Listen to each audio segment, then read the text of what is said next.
So Konakai coffee is, like Armin was saying, we use coffee and food to break down the barriers of hunger, homelessness, and poverty. We had a location in Kent for 11 years, and we just recently moved into Tukwila, which I find is a great opportunity to learn about what are the barriers here. You know, how can a community be better?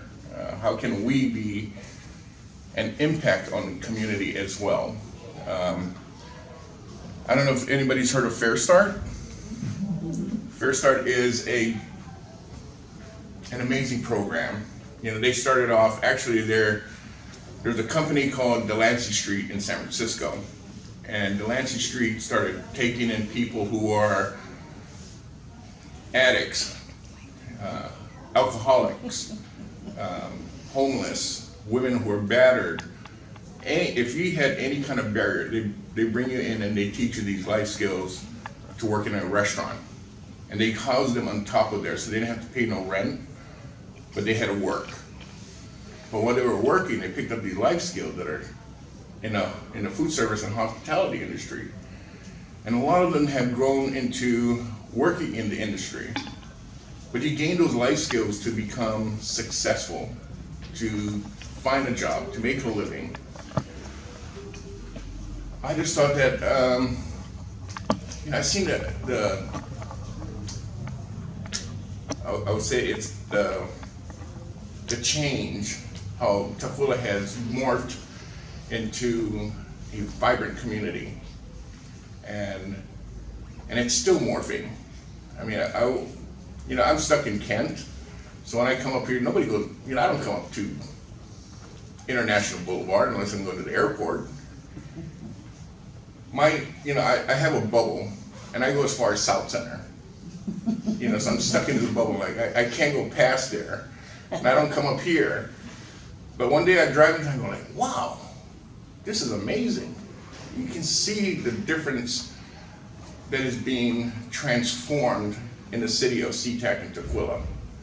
And having Tukwila Village here, it's just gonna make it even that much better for the community, because there's gonna be so many things that we can offer.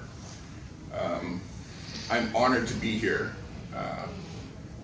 and to be part of this Tukwila Village, because we are gonna do great things.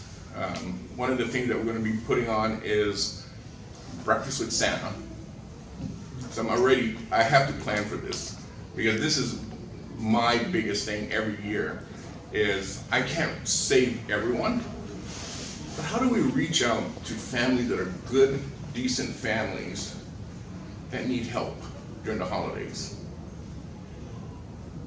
So I'm doing the outreach and seeing what, working with Foster High School, with Showalter.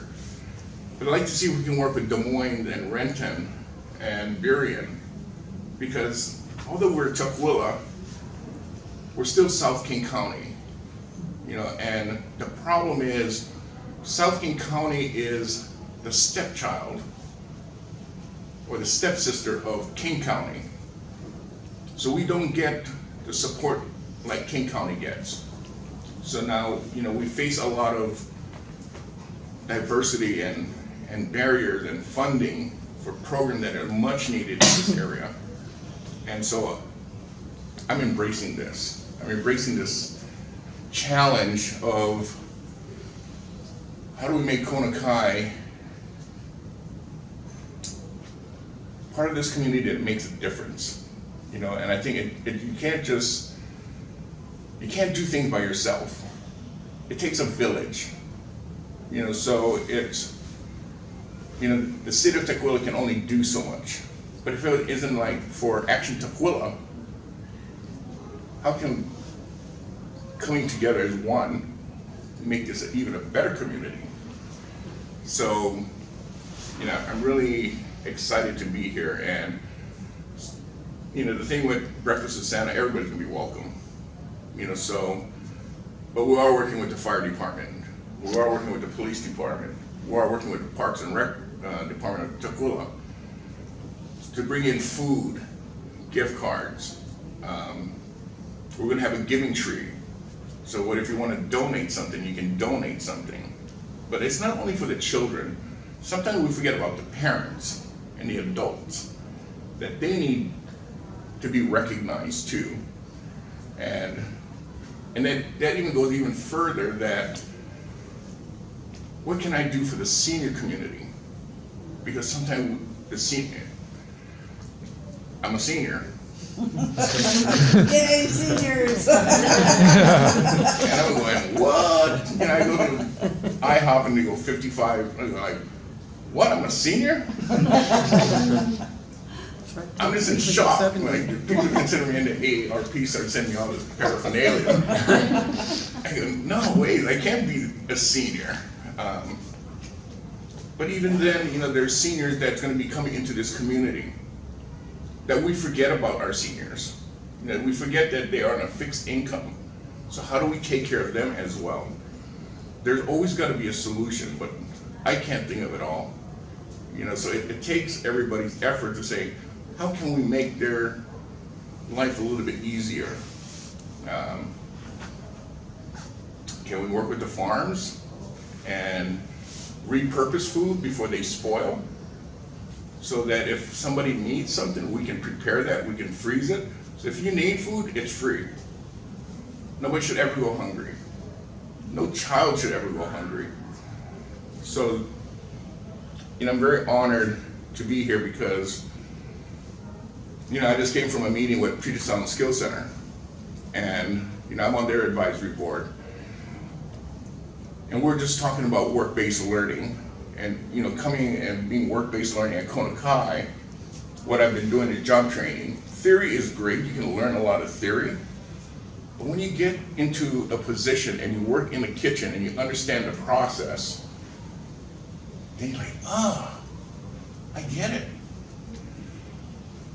I'm the kind of guy that if I buy a TV, I'm not going to read the directions. I'm going to buy a TV stand, I'm not going to read the directions. I'm going to figure out how to put it in. Then I get like, you know what? I should have read the directions. But we have to give these kids direction in their lives. I have these kids, these two boys, and I admire them. I see so much potential in our youth. And sometimes they don't even see it in themselves. So they come in one day, when we first opened, they were a pain in the ass. And they would put salt on the table, they'd put sugar on the table. And I would just go like, hey, what are you doing? No. So they clean it up. They come in. A few times they come in, I said, why are you guys ordering French fries early in the morning? They go, because that's all we can afford.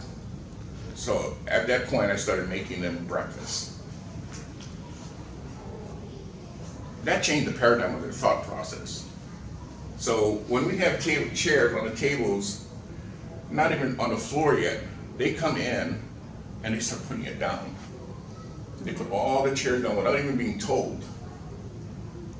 So this is the kind of stuff that we're changing lives.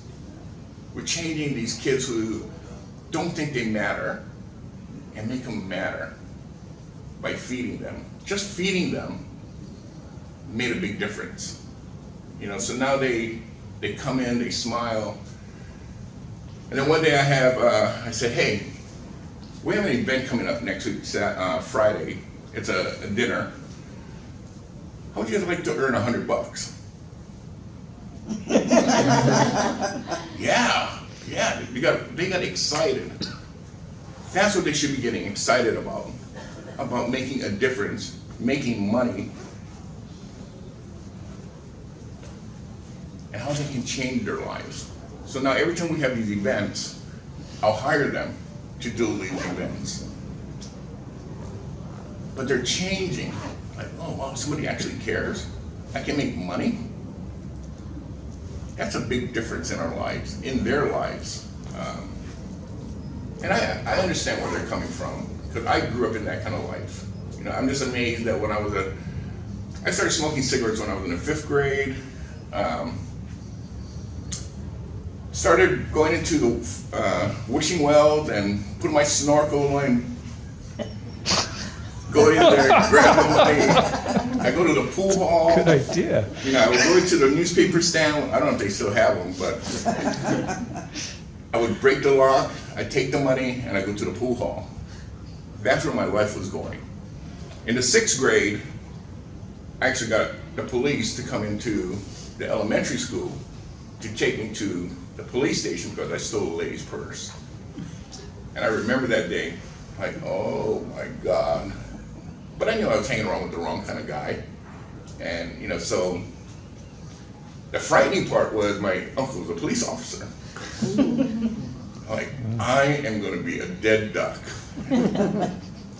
But, you know, he didn't judge me. He didn't yell, he didn't scream. But my family knew that, you know, my family life was dysfunctional. You know, I got moved from family house to family house until I moved with my grandparents. My grandparents raised me. But my uncle cared for me so much, and my cousin, that he sent me back to my parents, away from Hawaii, because he knew that my direction, if I stayed in Hawaii, I was going to prison. And, you know, I see this now, and I see that, okay, we were doing criminal activities, but we had skills.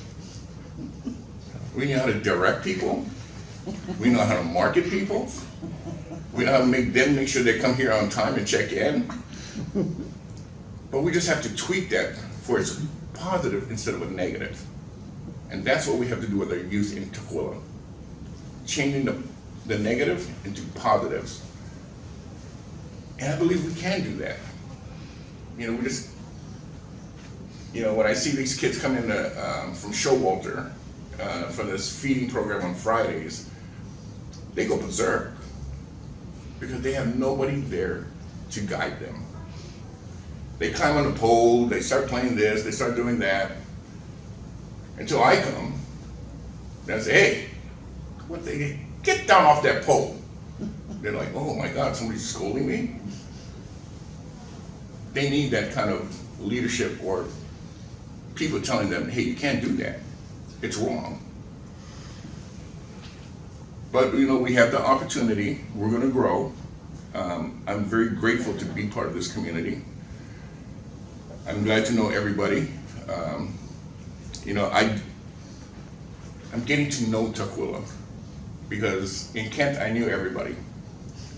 Everybody knew me. Everybody knew Konokai right across the street from City Hall. Here I have to market ourselves again. I gotta let people know what we do and how important it is that we support these youth to here.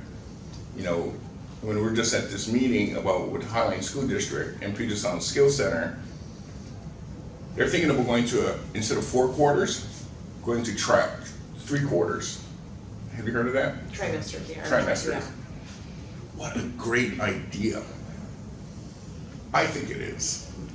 Because now you have school throughout the year. Your first quarter, your second quarter, you do your classroom. Your third quarter, you're doing internships. When you have that summer off, you lose so much. But I know it's going to be a process. But that, you know, what I see in a lot of people today is dependability to come to work. They just don't understand. You have to show up to work every day. And if you don't, you're going to get in trouble. Then you're going to get fired. And it's a constant battle. You know, how do you find where do you find a good worker? You know, where do you find somebody who really wants to work? I don't know. But you just got to keep trying. You know, you got to give people the opportunity. And if they don't welcome it, then it wasn't a good fit in the beginning. But we still got to try. You know, we still got to keep moving forward. But again, I just think, I know I met Action Tukwila with Deshaun, and I think I met you both at Deshaun's kickoff, and I said, oh yeah, I remember you guys. I remember you guys. Then I forgot.